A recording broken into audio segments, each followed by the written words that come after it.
Good afternoon, everybody. My name is Irene Tia, and I'm going to be presenting today the topic of choosing a major. A lot of you, I want to thank you for attending this presentation with me. I know that it can be very overwhelming for you to decide on what college to go to, but also after you get into a U.S. university to determine what you're going to study. And so today's presentation will tell you a bit about the relationship between your academic major and your internship and how that's going to also impact the job opportunities you have in the USA. So I hope it will give all of you very helpful information. And again, I'm very glad that you can join me, and I hope you can ask a lot of questions towards the end so that I can help you answer and hopefully answer the questions that you have so that you're not as nervous about choosing your major here in the US. So let's begin by going over the agenda and what this webinar will cover. So what we're going to go over today is on the US liberal arts education and the curriculum, but also the definition of what a major and minor is, and of course how to select a major or majors, because you can have more than one major here in the US, and also a minor, and then the common majors for international students, as well as when to select your major, changing your major, and how your major translates professionally.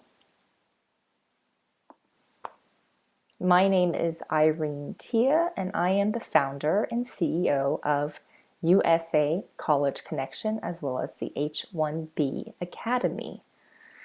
So my background actually has been in global marketing, but like a lot of you coming from Asia, my parents came to the US. And when I was very young, even though my parents have very good English, they actually are both Chinese. And so we had to quickly learn the education system in the United States. And so by the time it was for me to apply to college, there were a lot of things that my parents didn't know about the whole process, as well as understanding what it was in terms of the types of things that I should take or learn during college so that I could get a job after I graduated. Like many of you, it's very competitive in terms of trying to find a job after college. And so the whole process of figuring out, what to do, how to apply to college, what classes to take, what to major, and then of course how to find a job can be very, very, very scary and daunting because of course you're competing with a lot of people and you're going into a very new and different culture from your own. And so with the years of experience of having been living here in the US, as well as also going back to Asia almost every year, I have a lot of cross-cultural best practices that I'm going to share with you so that I try to help a lot of my students stand out in this whole process so they can succeed every step of the way in achieving their college or career ambitions, especially here in the US or even globally. And so if you would like to visit my website, it's called USA College Connection or askucc.com. I have some great tips on the whole process of applying to college, but also as well as some of the career tips on how you can get an internship or job once you get here. Okay. And I wanted to start off the presentation with learning culture, because one of the biggest differences that I realize being of Asian descent is the learning culture here in the United States, especially at a US university versus what you are probably accustomed to. Now, I know that there are certain universities in Asia like Ho Chi Minh University of Science or the Finance University in Shanghai. And, a lot of times in other countries, when you are a secondary school student and you're taking a lot of exams, The whole point of you doing well on your exam is so that you can get into a very good university. And usually that university right away, in the name of that university, tells us what you will be studying. For example, what I selected for you was, the Finance University of Shanghai. Well, that's finance. And of course, Ho Chi Minh University of Science is all, a science university. So you have to decide right away what you will be studying. Well, in the United States, our learning culture is very different. Just because we don't necessarily base what we go and do in college on the exams that we take at our secondary school. A lot of the things we do, such as going to class and participating in class, doing homework, teamwork, doing projects with other students, those are all part of the grade that we earned. The test alone does not determine our grade, and it certainly does not determine our future. Of course, we have to take the SAT, and of course, if you get a good grade in school as well as a high score in your SAT, you have a very good chance of getting into an Ivy League school. But still, a lot of the universities here in the US, they don't just look at your scores on your tests or your grades. They look at everything that you do, not just within your own school, but outside of your school, and how you contribute to your community. And so it is the whole individual factor that really, it's a holistic approach to how we look at students when we consider them for a U.S. university. Okay, so keep that in mind. But also here in the United States, there's a whole liberal arts education approach. And because so many of you, I'm sure, are aspiring to go to an Ivy League university in the United States, I took the example of Yale's definition. And how they define liberal arts is it's when students can think and learn across disciplines, literally liberating or freeing the mind to its fullest potential. The essence of such an education is not what you study, but the result, gaining the ability to think critically and independently, and to write, reason, and communicate clearly, the foundation for all professions. Now, what you notice in this definition from Yale about liberal arts education is that the requirement is not for you to be a good test taker. The requirement is for you to be able to think critically, to write, reason, and communicate. And the reason why I picked this particular definition for all of you is because those key results that you want to gain from your education at a U.S. university are critical to the workplace. So as an employer, since I own my own business, I always look for students when they're graduating and looking for a job or looking to work for my company who have the ability to think critically, who can give me their opinion and tell me what they think about a program or how we're going to be able to market the program and tell other people that this is a good program. I want someone who's able to write and communicate clearly to me, as well as to the audience that I'm targeting. And so all of these create a very important foundation for your success, not just in college, but in the professional world as well. So you definitely want to keep that in mind. Okay, and so the liberal arts education is at the heart of the American university. In fact, the core curriculum at these universities, in fact, I went to University of Pennsylvania, and it happens to be an Ivy League university. But what I loved about my education there was that it focused on the general education and giving us the foundations that we needed, as well as the different sectors of knowledge. So the foundational approaches are key intellectual capabilities that are demanded in a variety of disciplines. In other words, these are skills that you're going to need no matter what you learn, because they teach you how to learn. Okay, And so these are things that you're going to be able to use your entire life, not just at a university. And so no matter what you study or pursue professionally, you're going to need to know how to write. You're going to need to probably speak another language. In your case, it would be English as your second language. You want to be able to analyze data quantitatively. That means you want to analyze the quality as well as the quantity and the numbers behind the data that you're given. And then, of course, you want to be able to form your opinion and the reason behind a particular choice.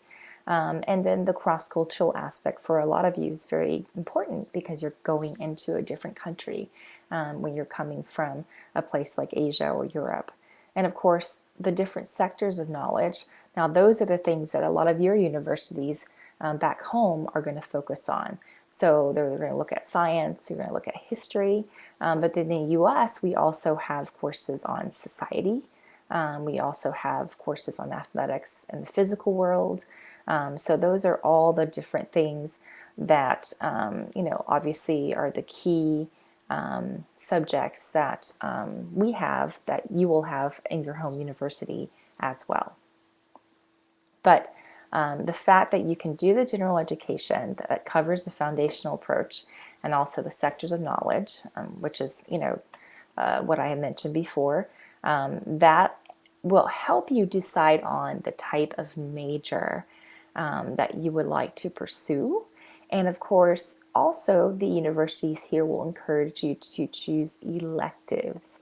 And electives are subjects that have nothing to do with your actual major. It could be something that you're just interested in, like music, but you probably will never have any other opportunity again to take music. So universities in the US will give you the opportunity to do that. Or art, for example, is another great elective. And so these are the types of core curriculum requirements that a lot of the major universities, like the one that I went to at University of Pennsylvania, will require from you. And it's to give you a very rounded education so that you cover a lot of the different things and you're able to learn things that you probably would not be able to once you leave the university. And then I wanted to go over the definition of a major as well as a minor. So what is a major? Well, it is the main academic discipline to which an undergraduate student formally commits. And then the student who successfully completes the courses that are required in an academic major will then qualify for an undergraduate degree, right? So whenever you decide on a major, I think that you need to make sure that it's something you're really good at, and you need to look at all the different requirements that it has, because clearly in order for you to get a degree and graduate, you would have to meet those requirements of the major. And sometimes you can do more than one major. Like myself, when I went to the University of Pennsylvania, I wanted to pursue international studies, either in international relations, which is more, politics and diplomacy, or I was going to do something with business. But it definitely had to do with culture, and it definitely had to do with something that had to, involve the rest of the world, and especially my own Asian heritage. And so what I did was I had to pursue two majors to study what I wanted to. I had to pursue a major that was in art history that had all of the Western art history and Western cultures. I picked art history because I'm very visual. I really enjoy culture and art, and I wanted to be able to study cultures through the way they reflect themselves visually in art. And then in order to study the Asian piece, the Asian art, I had to pursue a major in East Asian studies. And then I combined both of them, the Western and the Eastern studies of art, to do my degree, but also I was able to also do my master's program with my bachelor's at the same time in the 4 years, because I did a lot of studying, a lot of research for both of my majors, and that actually led me to consider a master's program. But the two majors were essential because I wanted to connect and bridge the East and the West. And clearly, the reason why I'm with you today is because I'm able to do that. And so what I'm going to do is I see questions coming up already on the screen, and I wanted to let you guys know that we'll get to the questions towards the end of the presentation for sure.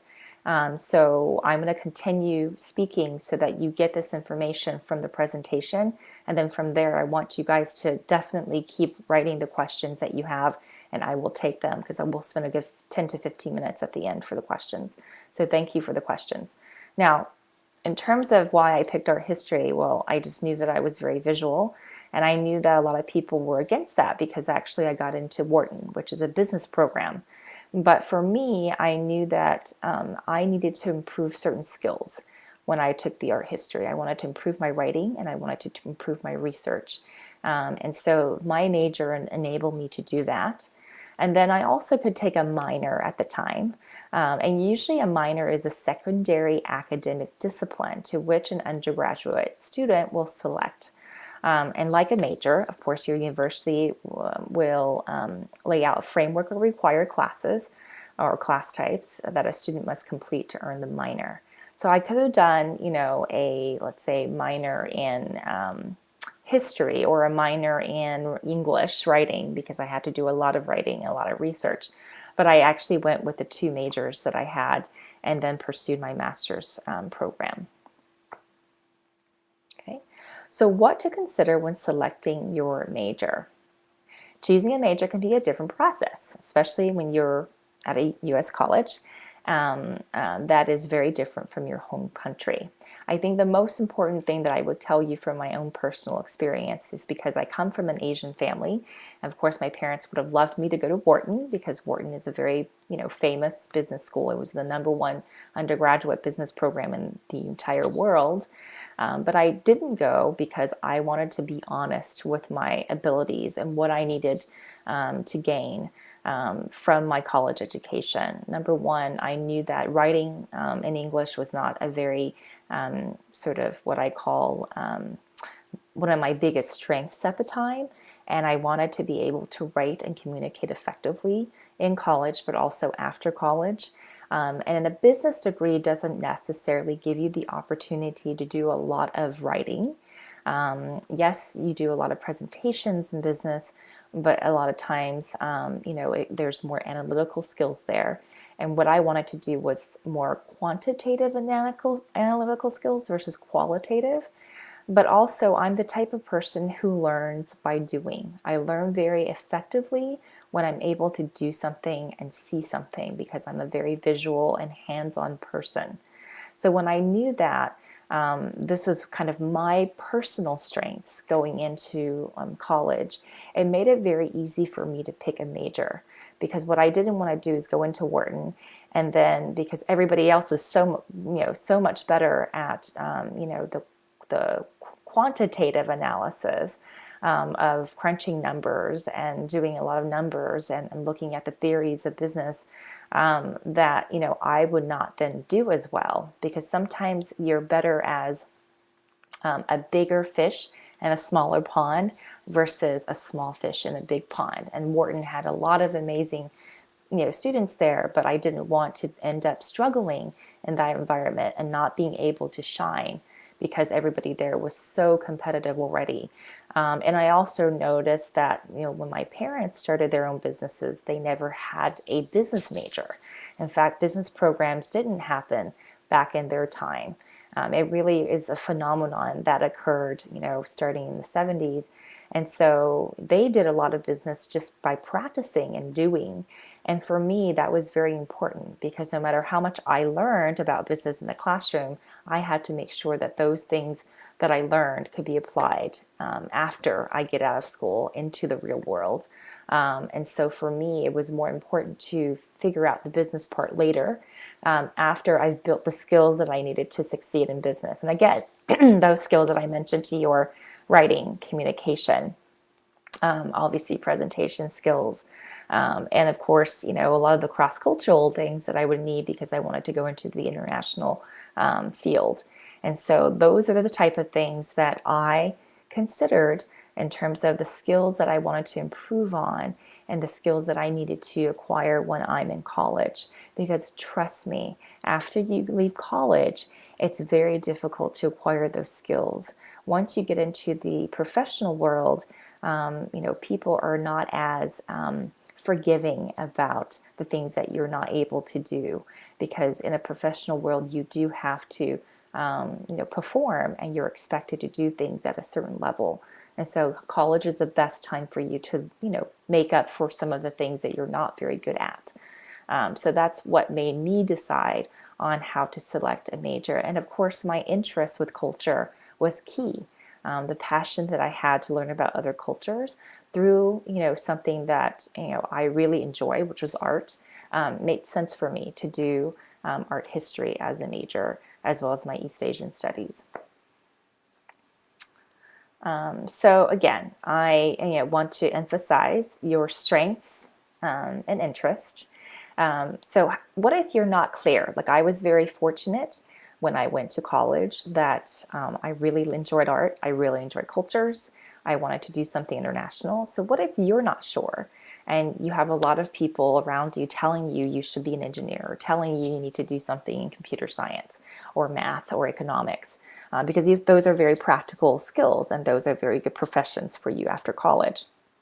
Well, then you need to look at your strengths and interests. Like I said, what are you good at? Are you very, very analytical? Are you very quantitative versus qualitative? And then, take the time in your freshman year to explore those things.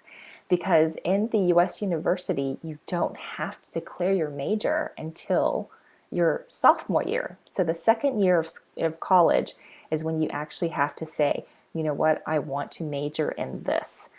So your freshman year is the best time for you to explore and look at what the core requirements are, so that there's some classes that you can take to get to kind of take care of your core requirements. And then there are some electives or other opportunities for you to take classes that you probably wouldn't consider. But if you're interested in them, it helps you decide on, is this something you're truly passionate about? And are these subjects what you thought they were all about to begin with? And then what to consider when is also your skill sets. Like I was saying, writing was not one of my strengths because I studied English as a second language, like many of you. Even though I came here in the United States very young, I came here when I was 5. Still, it was very interesting because at home I would speak Chinese, and then when I go to school, I would speak English.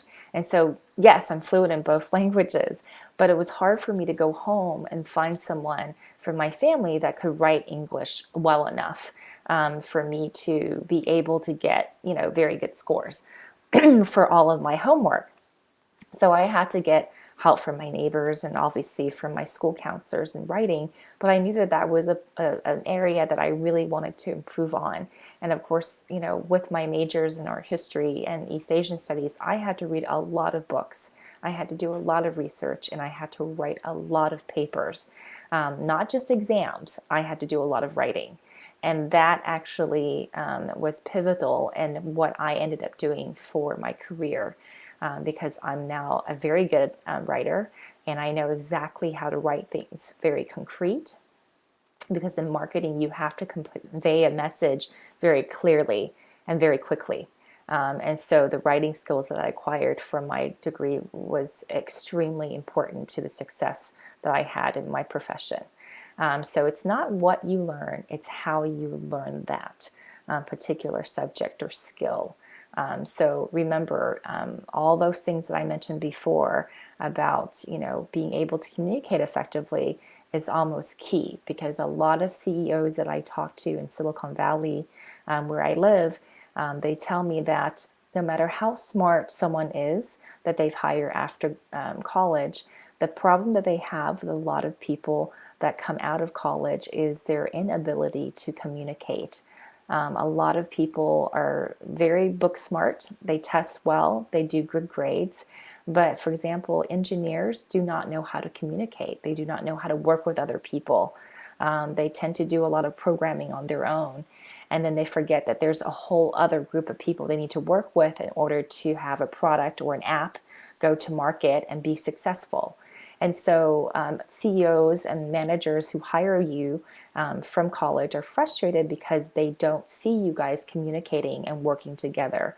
And they also don't see how you're giving them opinions to improve on their existing products. So those are skills that you need to develop even starting now before you go to college. You want to be able to communicate effectively, and that will decide on whether you're going to end up being promoted in a company or not. The other pieces are the people around you. I was very fortunate because I found a professor that was a wonderful mentor who told me that I could do my bachelor's and master's in 4 years.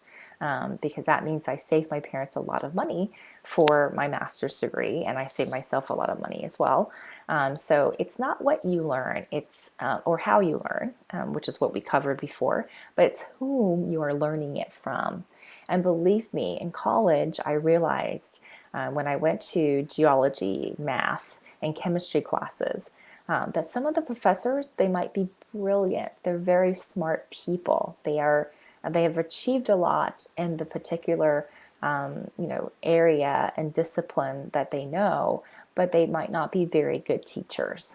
Actually, sometimes, what's amazing about the people that I met are the mentors that are good at what they do and who are passionate are also good at teaching and sharing their knowledge with others.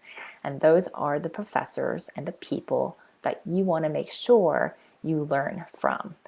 Because at some point in your career and at some point when you become a upper class student, like a senior or junior, you need to mentor someone else who's younger, and you have to be able to convey the things that you've learned to someone else, because I think that's a real sign of how you've mastered a subject.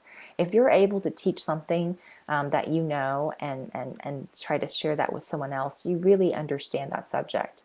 And so I always wanted to find professors that knew how to teach very well. Even though I know they're very smart to be at an Ivy League institution, I wanted to make sure that they're able to convey the knowledge to me so that I'm able to learn and grow from that.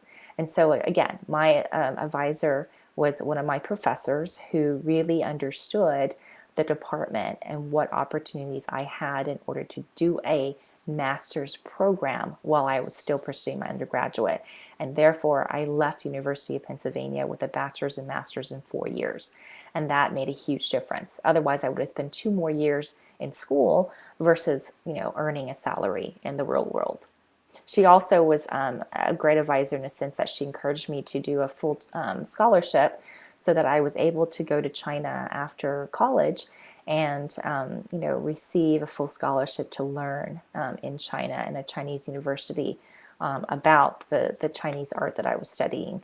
And that was great because, again, I didn't have to pay for my tuition in China. That was covered through the scholarship, and she was able to inform me about the scholarship program. So your professor and all the people that you surround yourself with will give you very good advice and give you good resources to go to. And that's very important for your education and also for your success after you get out of university. So what else? The planning and the timing. I know it's very overwhelming for all of you to understand what it takes for you to look at the different curriculum and requirements of a major, but do see first if there are certain things that you're interested in. Take a look at what's required for that major. Take a look at what's required for your university, and know the classes that you're going to need, because American universities are under a credit system. And there's two systems. At my University of Pennsylvania, one class equaled 1 credit. And other, state universities, because University of Pennsylvania is actually a private university and it's Ivy League. But let's say a Penn State, Pennsylvania State University, their credit system is going to be different. Instead of 1 class and 1 credit, they might require that you take a class, and that class will count towards 3 credits because it requires 15 hours of contact time, meaning, time that you spend in class with the professor and other students, for you to be able to complete that particular class. You need the 3 credits and probably on average 12 credits to be a full-time student, every semester. So you need to understand your credit system and make sure that you're able to talk to people if you don't understand what the credit system is at your university, to find out, because then you need to decide on, okay, well, what do I have to take? And if I need to determine my major by sophomore year of college, then how much of the classes can I use to explore my interest, to decide on my major, that can still count for me to graduate, and how much of it do I then forego because I might have, thought I wanted to study one thing but changed my mind later on. So usually if you've reached 60 credits, you need to really then not go beyond 60 credits if you decide to change your major during college. Usually people get to about 60 credits, I would say, around the end of sophomore year. And so by that time, the beginning of junior year, if you went to one major and decided that wasn't the major that you wanted and you want to change or switch, you need to be able to do that as soon as possible and try not to wait till you get past 60 credits. Otherwise, it's very, very difficult. That would be about 16 classes, anywhere from 16 to 18 classes that you've taken between freshman and sophomore year. If you decided, okay, this is not the major that I wanted after 18 classes, make sure you decide right away. Otherwise, it gets very hard for you, and you might have to take another extra year in college to meet the requirements of your major to graduate. Okay. So these are some of the common majors that a lot of the students I work with have decided to choose while they're studying here in the US. A lot of them are business and management majors. A lot of them pursue engineering.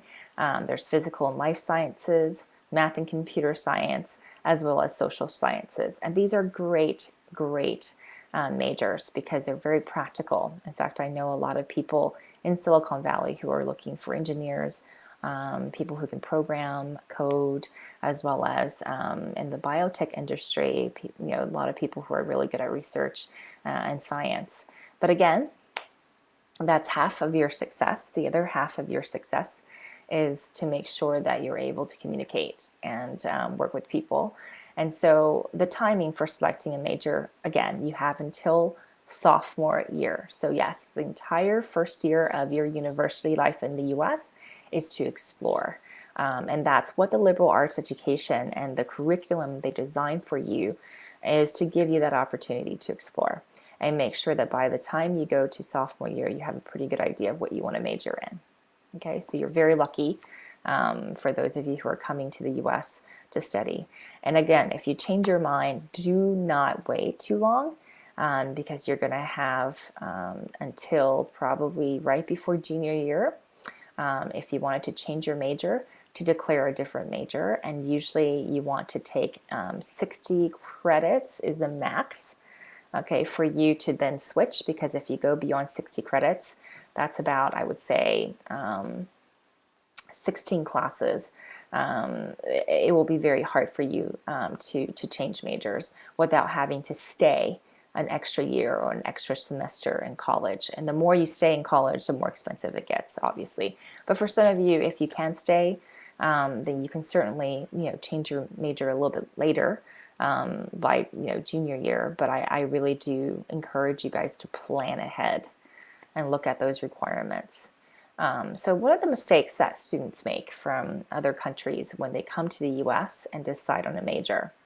Well, I think a lot of you, and from being an Asian background, you follow what everybody else does, right? So for example, a lot of my friends and other relatives all wanted to go to an Ivy League school. So my parents required me to go to an Ivy League school. But I wanted to make sure that no matter what school I picked or what university I went to, it was the right fit for me. Because I think that's very important to find a university that you're comfortable in, that will give you the ability to do the things that you need to do and study the things that you want to study. The other part is picking something that you're not good at.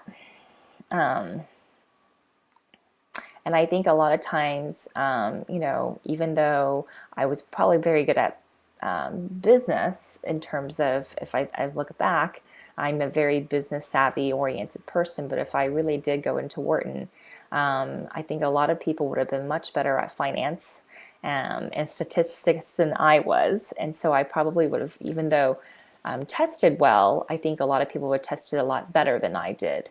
So a lot of these programs in business, or when you look at some of the sort of the more quantitative classes, they're on a curve system. So even though if the majority of the people in your class made 90, then what happens is the teacher will then change, or the professor will change the grading system so that the 90 becomes then, I guess the average score.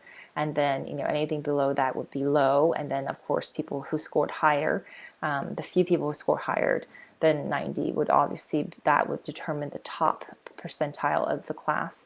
And so being, scoring 90 like everybody else might not help you per se, because if those, if your 90 is kind of the bottom 30%, then most likely you're ending up with this grade that is going to be reflecting that you're the bottom 30% of your class. And so the curve system can sometimes hurt you, not help you. So you have to be very sure about what you're really good at and being able to compete at that level, because obviously there's a lot of very, very intelligent people who go to Wharton. And so I wanted to make sure that if I'm going to go into a class like finance, if I'm going to struggle with that and even get a decent grade, if that grade wasn't high enough, it's going to hurt me, not help me, because of the curve. And so picking something that you do not like also hurts. Because it's looking at, obviously the salary you're going to get over the passion. And through my career, what I've noticed is, number one, it's not easy to work with people. It's not easy to, get up every morning and go to a job if you're not passionate about it. And you're always going to have problems at work. You're always going to end up solving a problem. You're always going to end up having a really difficult challenge.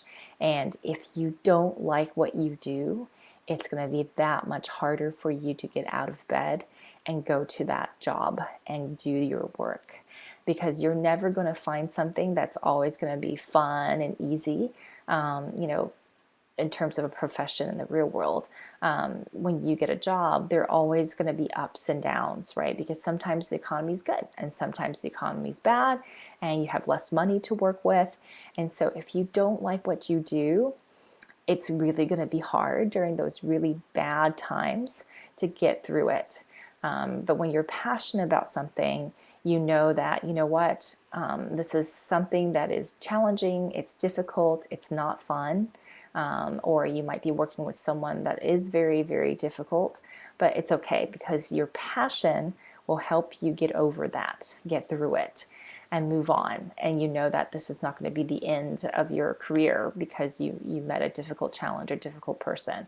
Your passion will give you the determination to keep trying and keep working and keep improving. When you're not passionate, you want to give up, and your attitude changes in the workplace. And a lot of times if you have bad attitude going into a job, the employers know. And most likely when there is a problem in the economy, or they have to fire people or lay off people, the people with the bad attitudes will go first, because they're just not contributing as much as they can to the job and to the profession. And so, you have to really think about that, because I think the people who are passionate will be the ones who stay on and will probably have longevity in any profession they do. Worrying too much about job prospects versus gaining job experience. The biggest problem with a lot of countries, like in China, when I talk to employers and when I actually, I had to hire a lot of people in China when I worked there, was that once we give someone a job offer, after a few months, they go to a different job because they want to have a better salary. And it's very frustrating because a lot of you guys don't understand. It's not about the money that you make. It's about actually the experience that you're gaining and the skills that you're able to pick up as well as put into use. Because it's easy to do the same job over and over at different companies and get a higher and higher salary. But at some point, you're not going to be able to take your skills to the next level, and you're not going to be able to get more money from that particular job. In fact, the danger part about that is if you increase your salary and not increase your skills, is that when a company decides that it cannot keep a lot of employees because the economy is not doing well, the person that's going to get fired first will be the person that has the highest salary but probably the lowest skills, right? Because they don't have enough skills to deliver and contribute to the company, and their salary is way too high for the level of skills that they have. Those are the people that will probably be the first to leave a company and be let go.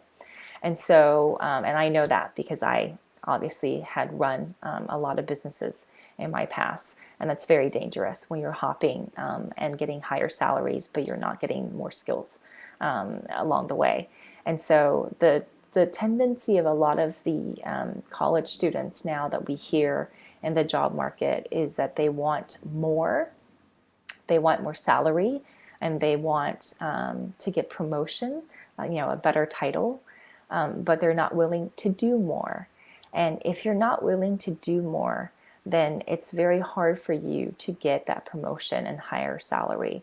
And that is not the attitude you want to go into for a job after college or during college as an intern, because it shows a lot in terms of your attitude, and the employers will kind of sense it. And so they will prefer to most likely go with candidates who are very passionate. They're willing to learn, they're willing to do more in order to get to the next level. Because that is the most important thing, is to see how you can develop and improve, but also with your improvements, you're helping the company grow and improve. And so keep that in mind, as well as the technical versus practical. It's great to be very technical and be very good at the things that you've learned, especially when you're in areas like science and engineering. But you have to also be able to communicate the skills that you've acquired, and you have to be able to work with other people who are not technical. Okay, and I think that's the biggest challenge that I see in engineers who are building apps and games in Silicon Valley is they're brilliant technically at programming and coding, but they're terrible when it comes to working and communicating their skills to other people that are not as technical. Because when you deliver a game or an app to the market, and there are thousands and millions of apps out there, the goal isn't, okay, I did an app or I did a game. You have to make sure that people know about the game and app, and you have to make sure that people are constantly buying it. Because if they're not going to pay attention, or they don't like what you created and built, then you know what? You just wasted a lot of time and resources for the company. The goal is you need to find out, if I'm building something, is there something in the marketplace similar to it? And what is a competitive, landscape? And how would this product stay so that people keep buying it and using it? And you need people in marketing. You need people who do research. You need people who are also in sales. And the marketing and sales people might not be as technical, but they're the ones who are going to make your product visible in the marketplace. You also need designers, because maybe what you're coding is great, but it's got to be user friendly. And if you're not able to work with all of those different non-technical people, then you're never going to produce a product that's going to be practical for people to use. And so again, it's great to be technical, but you got to have all those other practical skills to work with people and to understand what it will take to succeed, either you personally or also the product that you're producing to succeed in the marketplace. And that is something that you really have to keep in mind. And so if you decided, I am going to be a computer science major and I am going to learn how to code and build apps, then what? internships. You have to do internships. I know as many of you are, obviously focusing on getting A's and making sure that you have the best test scores. At the end of the day, an employer is not going to hire you because you take a test well. In fact, most of the time, after you get a job or an internship, nobody tests you in the way that you're getting tested in the classroom. We test you by your practical skills. In other words, we see, do you work well with other people? Are you communicating the right things to your manager and to all the people that you're working, not just up above you, which is your manager, but below you and around you? Are you able to communicate with people? Are you able to then also be sure that you're giving people the right opinion and feedback? And all of those things, if you've never been in a workplace and you've never been able to interact with all the different people that are involved to launch a particular product, it's important for you to understand that. And the best way to do it is through an internship. And believe it or not, when you're an intern, no, you're not going to be able to work on certain things because you simply don't have the knowledge or the skills. Your job is there to observe. Sometimes your job is to stay out of the way so that you're not getting into trouble. But, if you're willing to contribute, definitely find out, from your observations, what are needed. Are there processes that are not being done? Are there things that are not being done in the office to make people's work more efficient or, people's lives easier? Because some of you are so young that you don't, and if you don't have any work experience, they're not going to put you on a project right away. To do some of the important things. They might ask you to do filing. They might ask you to do phone calls. They might ask you to put things together. But no matter what you do, learn from there. And also ask people, the people who've been working there, ask questions and find out, what is it like to work for a company like this? What is your role in launching this particular product? Or what is your role in the company? And what did you do before to get to this position?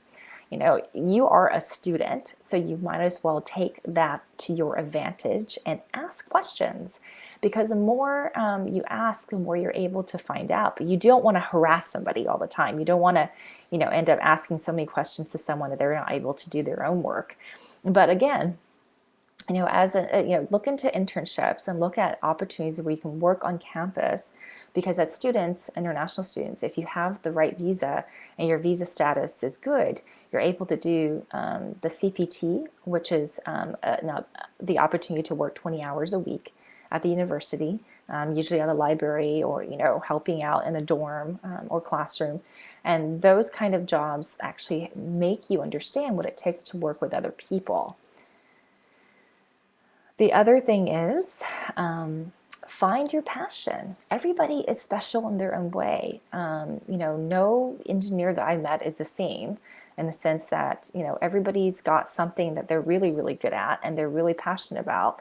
And there's some people who love, doing apps that have everything to do with geography, right? And obviously there's other people that love apps because it's very design oriented. And whatever it is that you appreciate or you have a passion for, that's what's going to make you different. That's what's going to make you stand out. And when you're good at something, you're really, really good at something, you are going to stand out. And that's actually what's going to help you.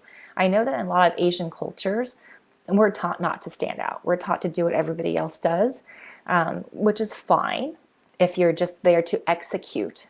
But I guarantee you, the people that I bring onto my team and to my company, yes, I want people who can execute and do the things I ask them to do.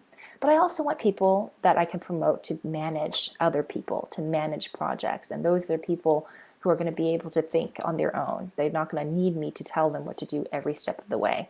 They will figure out, okay, maybe this is needed, and maybe we can do this differently so that it's done better and more efficiently. This is another suggestion that will help us save time. This is another suggestion that will help us save money. Those are the people that I'm going to promote. The people who are going to just sit there and execute and wait for me to tell them what to do, they're not going to go very far. And so that's something that you have to keep in mind, is figure out what you're good at, what you're passionate at, and how you're going to be able to impact somebody in terms of your workplace or in the classroom, right? Because even professors in the US, they want you to be able to contribute, because professors are not there like in the sense of an Asian professor. Asian professor, usually they want you to believe that they know everything and that what they say is it. But the American professors are very interesting, and of course you're going to meet a lot of professors in the United States in these universities from all over the country, all over the world. But usually American professors are very open-minded. You know, they know that through their career and through their research that there's one way of looking at things, but they also are open to other ways of looking at things. There are different perspectives. And so they're very open to that. And so part of your classroom discussion and how it's very different from your Asian classroom is for you to look at the different perspectives and hear how other people think, because you might come up with something that you never thought about before. This leads to innovation. And this is why the United States is so good at innovation, because people have different perspectives and different ways of approaching a problem, and that's how you can solve things differently and always find new ways of doing things. And so the critical thinking and problem solving is very important because it starts in the classroom. A lot of Asian students that come to the United States to study at the college or university level are very quiet because you're observing, you're shy because English is probably something that you don't want to use because you're afraid that you're going to make a mistake. But what I'm going to tell you is going to be shocking. Please talk and make mistakes, because that's part of why you're here. You're here to learn, and if you don't make mistakes, you don't learn.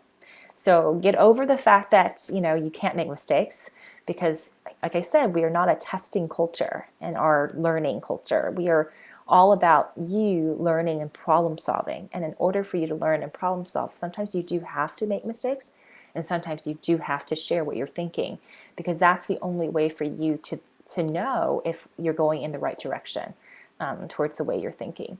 And a lot of times your professors will ask you to contribute in class and talk. And you must do that, because that is a requirement at an American university. The students that don't talk and don't speak and do not communicate their opinion are the ones that are going to suffer and actually not do very well. Because again, this part is very important for you in the workplace. This is a direct connection between you doing well in an American classroom and you doing well in an American workplace. And so you must communicate and share your opinion, because all these different perspectives is how we can move forward to innovate and do things better. And so that's why, try to speak. And even if your English is not good, that's okay. Tell people, I'm not from here, and so my English, I might struggle, but I'm going to try my best to explain to you what I'm thinking. And people will respect that, because they much rather respect someone who's trying than respect someone who doesn't try at all. And again, that is another attitude that employers look for when we hire people, is do you have the right attitude to try? Because if you don't even try, then why would we want you to work for us if you're not going to be someone who's going to contribute to the company or even try to contribute to the company? And then of course, it's all about finding that right major and your American dream. So you must try. You must try to figure things out. You're going to learn along the way that maybe there are certain things that are not good for you, and that's okay, because in order for you to get to what you really want to do, you need to come across the areas that you might not like. Okay, and that's the only way you're going to determine what you're really good at and what you really want to do, is to somehow find the things that you don't like. It's a process of elimination.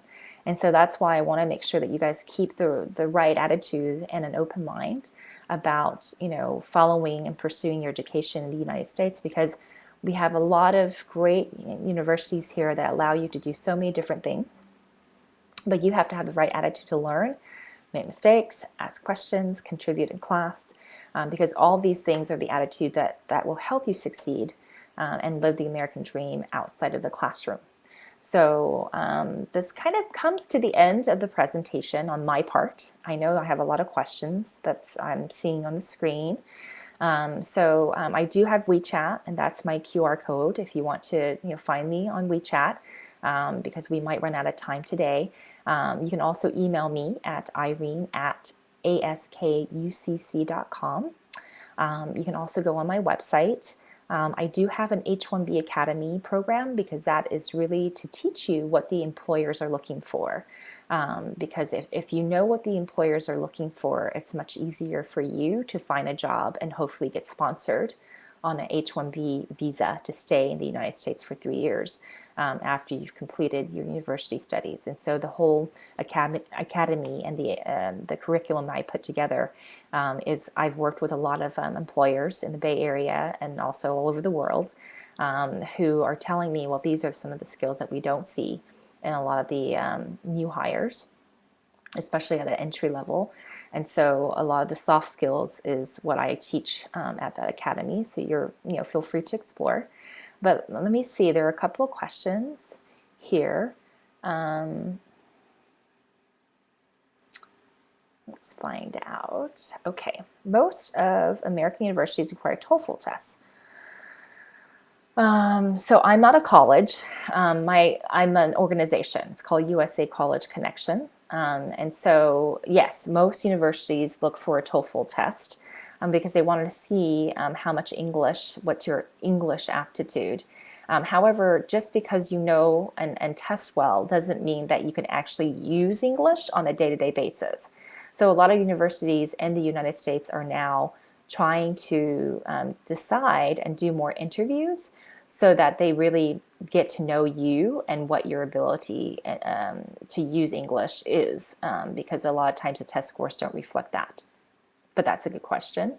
But no, I'm not a university. I'm actually an organization that helps students starting to get into the U.S. universities.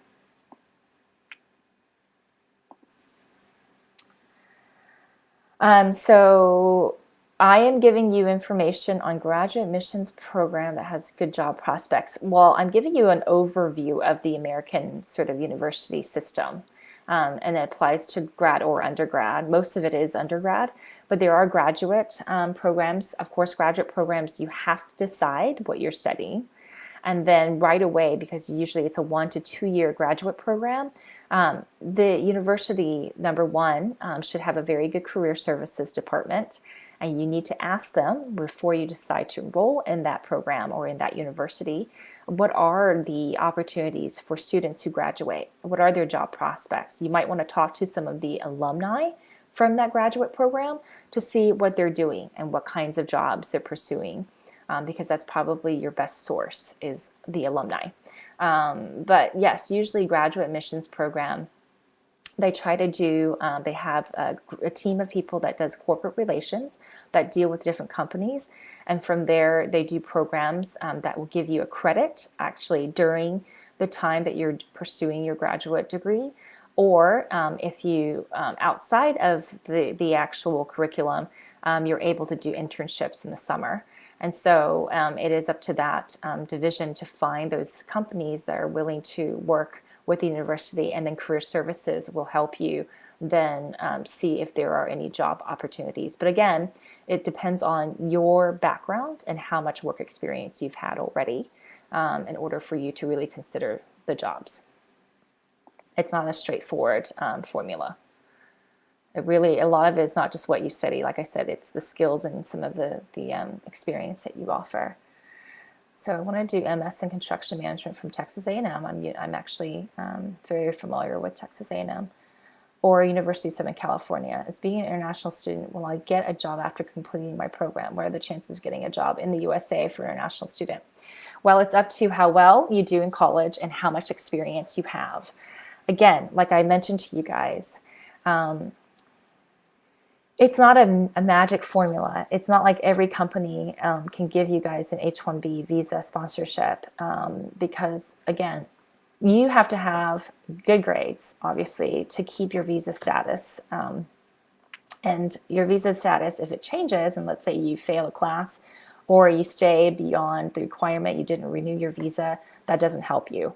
But if you've done everything correct, you've done a good program, good grades, you've gotten internships, you've gotten enough work experience where you can prove to the company that hires you for OPT that yes, you are a candidate that contributes a lot to their company, enough so that they're able to sponsor you. Because I think a lot of you need to realize it's a very, very long process. There's a lot of legal fees involved because we have to hire a lot of lawyers. And if you're just going to be someone who isn't sure what you want to do, then most likely the employer is not going to offer you. But if you know that, you know what, I love the company that I'm, doing my OPT in. I love the projects I'm being put on, and I really want to contribute my background and knowledge to this company, then most likely, yes, they're going to want to give you something of an offer. A lot of the CEOs that I work with, they would love to give you guys offers. But again, don't go in with the attitude of, because I came here to the United States, I got an American degree, American university degree, and I deserve a job. No, because it's not about, can I have a promotion and a higher salary to do almost very little work. It's about, can I do as much as I can and to contribute for a company and prove my worth and value. Then you can say, okay, maybe they will consider me to sponsor me for H-1B, or maybe they will consider me to stay on beyond OPT or beyond this internship, because you do have to prove yourself and you have to do more in order to get more. But what we don't want is someone who's not sure and jumps around, because for us, it's a huge it's a time-consuming, money-consuming process to sponsor someone internationally. And if they're not sure about my company, then why would I put all this effort in if the student's just going to leave after I process their visa, I process the sponsorship, and then they want it to change after a couple of months or a year. That's what's happening to a lot of international students, and the reason is your education system before you come to the U.S. has programmed you in a certain way, and so we want you to avoid that. We want you to make sure that you're really clear about what you want to do, that you're really passionate about the company that you want to work with. And that way, if you can communicate that, then yes, they're going to probably offer you something if you've proven your value to that company and that you can help them solve problems and obviously grow the company. But if you're there and you're not doing much, then it's very hard for you to ask for more. And sponsorship is something that, like I said, requires a lot of resources and time from that company. So you've got to put in a lot of your time and effort to help that company in exchange. But good question. And both A&M, Texas A&M, it's good for engineering, agriculture, and USC. They're both great universities, but you got to make sure the types of jobs and construction for one versus the other. I'm having the feeling that Texas A&M is probably a better choice because they do a lot of agriculture and construction and around that area, and also that's kind of where I grew up, is Texas. If my kid has done physics, math, economics, and world history, what should he do? Because he has scope in economics nowadays. You got to figure out what your kid's passionate about and what he's really good at, the skills that he's really good at for physics or math, or if he's very analytical and he loves doing certain things in terms of mathematical relations and equations, or if he's really good if he's curious about the world, if he's curious about, in physics, speed. I know a student that loves cars and loves to know about velocity and how this will apply to the real world and producing a more, sort of a smart car in that sense, then absolutely. But again, it's identifying the skills that your child is really, really good at, and then looking at the classes and the courses and potentially the major that would be suited for them. I want to improve my oral English while I'm studying in China. Any good suggestions? The best suggestion for improving your oral skills if you're in China is to find a native speaker or someone who's an ABC like me that speaks English fluently and can help you. And the goal is to speak, to not be shy, make lots of mistakes, and just speak. Because if you don't speak, then you're never going to be able to improve. My Mandarin actually was very, very simple because I used it at home.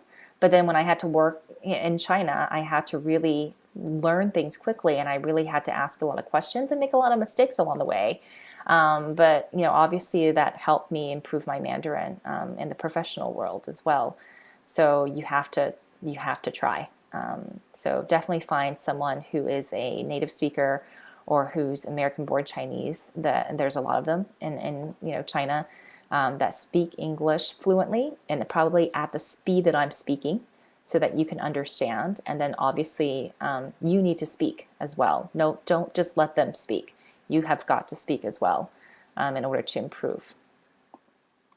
How does the university offer Fulbright scholarship for international students? Actually, there aren't as many international students or scholarships for international students. But Fulbright, if you go to the Institute of International Education, I'm sorry, IIE, .org. It's called the Institute of International Education. That is the organization that is responsible for Fulbright scholarships. And what that does is they have all of their requirements listed on their website about the Fulbright program and what students can do. I think it is a very global program, and so you're able to travel to different countries and pursue a particular study. Again, you have to be clear about the types of research and studies that you want to pursue, because again, you have to communicate that and why you're doing it, and then they have to approve it. So there's a whole approval process involved with the Fulbright scholarship. I just want to see how many more questions we have. I might not get to all the questions today, but please email me if I don't at irene@askucc.com. Yes, I'm looking for my first full-time job, and one of the companies I chose is a translation company. I'm quite interested in English, so I think I will stick to the road in my career. If you love English and if you love language and translating and you're good at it, yes, absolutely. Like I said, stick to something that you're really good at and show your commitment, because if you're asking a company to commit to you and give you a sponsorship, then you need to commit to that company too. Okay, because again, there's a lot of fees, there's a lot of people, there's a lot of resources that we have to put into sponsoring an international student. And if we don't get the sense that the international student's committed to us, then it's very hard for us to consider keeping you around. Okay, so please keep that in mind. Can you apply for internships while you're in the first year of graduate school? Absolutely. Like I said, you have CPT. And CPT is when you can work at least 20 hours a week if you're a full-time student, or you can work, during the summer, almost up to, I believe, 60 hours a week during the summer. And so, or 40 hours a week during the summer. So pretty much, you need to go to the Career Services Department of your graduate program or the head of your graduate program and ask them what kinds of opportunities are there, either on campus for CPT usually, or off campus with an employer for OPT during the summer. And sometimes they have programs for graduate students where you can get a college credit if you were to do an internship with a company. So I've done that with the university here in San Francisco, where if intern work with me throughout the semester and they finish certain projects, they can get a college credit for that. Okay, so sometimes you don't get paid, but you can definitely get something out of it. If anything, you're going to learn a lot and get a lot of skills from that internship. So PhD studying in nursing. There's a lot of different nursing schools in the United States, I would try different areas, different parts of the country. First of all, look at if there is a good medical program, and then from there see what the medical program does in terms of its support and how it works with their nursing program. I know my University of Pennsylvania has a really good nursing program. So that's because I'm familiar with the university, and they just have an amazing medical center, and they have a great sort of science and medical program in general. And a lot of them work with the Wharton School of Business. So as a nurse, you're also able to pick up some of the more practical management skills that you're going to need to do well in nursing, because they work with Wharton on management to help you with the management side. Is there any flexibility in the USA in terms of changing the stream of study, for example, after having done my undergraduate here? Can I pursue? Yes, I know someone who did, believe it or not, University of Pennsylvania is one of the few schools that allow you to do engineering with business or engineering with law, because all of these disciplines cross over. Again, it's important to know the skills that you're getting and the skills that you're going to need to get to the next level. I have a friend who studied engineering and then went in to get her MBA. afterwards. So she did engineering as an undergrad in the UK and came here and got an MBA for obviously her master's. And you can do the same if you do engineering as an undergrad and you know that there's certain things, because I'm sure there's a lot of engineering companies that need the lawyer background who has the technical skills of an engineer. You can absolutely pursue that, but understand the skills that are needed. And I have 1 more minute. So I'm going to start wrapping up. For undergraduate schools, you really need to look at all kinds of programs, talk to a lot of students, figure out the professors, all the things that I asked you in the presentation. You need to do your homework and give your all the different universities that you're considering a grade. Try to list all the qualities that you're looking for and see how well they do in those areas, and give them a grade for all those areas that you're looking for and your requirements for an undergraduate program. And that concludes our presentation. I'm so sorry that I'm not able to get to all of the questions. But do, like I said, email me. You have that information here. If you have any other questions, find me on WeChat. I'm always on there. And most importantly, come and look at the H-1B Academy if you're looking at staying in the US. Good luck to all of you, and thanks so much again for joining me in this presentation. I'm sure there will be a link online so that you can replay this again, and do share this with a lot of your friends, because I'm hoping this will help a lot of you throughout your time and studies in the US. All right, take care. Bye-bye.